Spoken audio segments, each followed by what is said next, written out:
Debout Congolais, unis par le sang, unis dans le fort pour l'indépendance. L'état de la RDC TV, la chaîne des informations scientifiques. L'état de la RDC TV, votre agence de communication, publicité et marketing. Vos produits, entreprises et événements. Sur terrain de bouche à l'oreille. Affiches publicitaires et les posées partout. Sur plusieurs chaînes de radios et télévisions. Sur les réseaux sociaux, publications et partages dans toutes les plateformes. L'état de la RDC TV, votre agence de marketing, politique, propagande et campagne.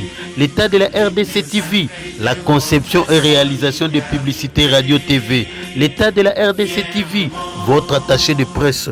Bienvenue dans votre chaîne L'état de la RDC TV, la chaîne des informations scientifiques. Nous voici aujourd'hui dans les journaux de la mentalité congolaise. Vous savez, le peuple congolais a sa manière de voir les choses, de juger, d'analyser et de se comporter. Et surtout sa façon de gérer sa santé et son environnement. La sommation de tout, c'est ce qu'on appelle par la mentalité congolaise. Bonne ou mauvaise, quel état psychique ou mental, que dit la science à propos de ces comportements et surtout, quelles conséquences. Les lots, la spécialité environnement. Tous en a commune, il y a matete, tous environnement, précisément dans le quartier Kintaku et puis dans le quartier Ngufu, Tolanda, après la pipe. De la RDC TV, votre agence de communication, publicité et marketing. Vos produits, entreprises et événements. Sur terrain de bouche à l'oreille.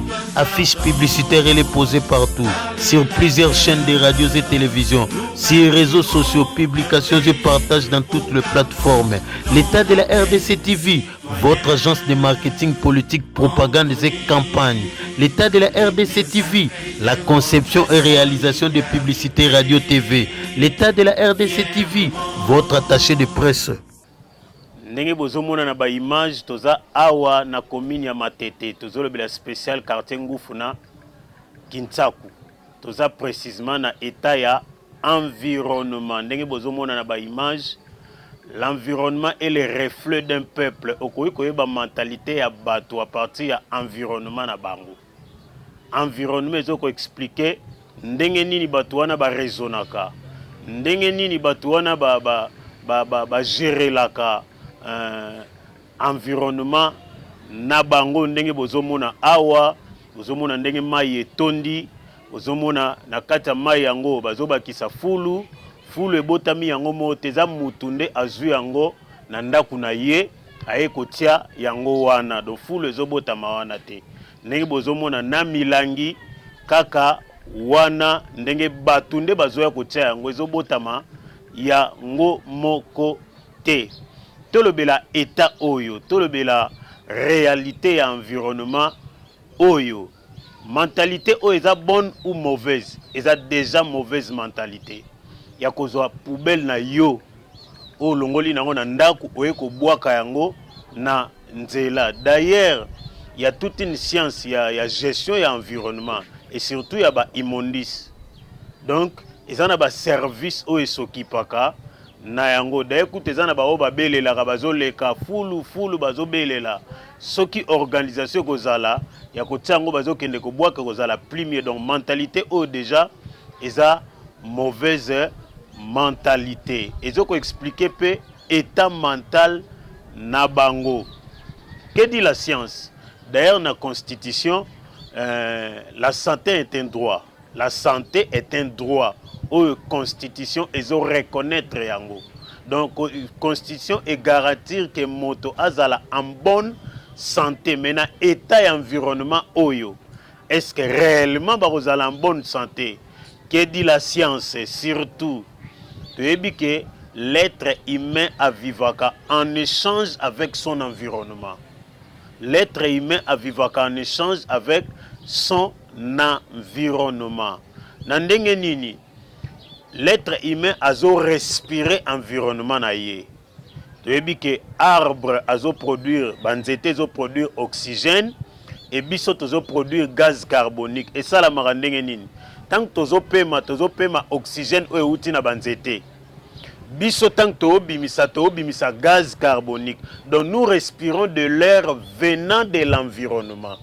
Tu comprends directement na quartier Kintaku, na quartier Ngufu, environnement où tu étudies état de santé na bango. On comprend qu'à partir de fait oyo, babanda robela mingi malaria. Parce que malaria est utaka wapi? Et utaka na ba moustique.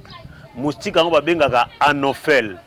Ba moustique wana ba se produisaka na ba état ya environnement au c'est-à-dire fulu so eleki yango nde bota bangungi. Donc tu comprends que awa bangungi ba za mingi vouloir ou pas awa malaria za autorisé. Tu as que na prochaine séance tu na ba centre de santé na ba hôpital eza pembeni to ça la statistique. Ya ba maladie nini oyo bango bazo traitaka mingi yango bozara toujours branché pour bolandara en continuité émission na bino ya la mentalité congolaise. Donc à te comprendre que awa eza prophétie eza pe qui prophète de malheur tes apo to souhaiter malheur tes études to étudier environnement oyo à partir à full o to ebi déjà qu'à partir à full o bat bandobe la malaria mingi eza prophétie eza kara étude.